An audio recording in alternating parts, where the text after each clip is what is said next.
ಆಮೇಲೆ ಫೈನಲ್ ರಿಪೋರ್ಟ್ನಲ್ಲಿ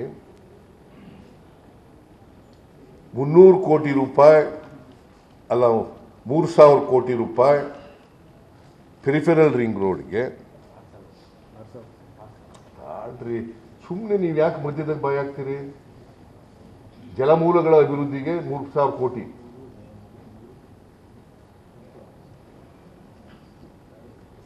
ಕೆರೆಗಳು ಮತ್ತೆ ಬೇರೆ ವಾಟರ್ ಬಾಡೀಸ್ಗಳನ್ನ ಅಭಿವೃದ್ಧಿಪಡಿಸಲಿಕ್ಕೆ 3000 ಕೋಟಿ, ಪೆರಿಫೆರಲ್ ರಿಂಗ್ ರೋಡ್ಗೆ 3000 ಕೋಟಿ,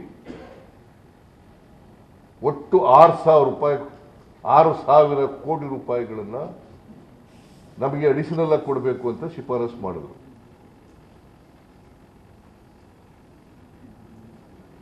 ಎರಡೂ ಸೇರಿಸಿದ್ರೆ 5,495 ಪ್ಲಸ್ 6,000 ಕೋಟಿ 11,495 ಕೋಟಿ.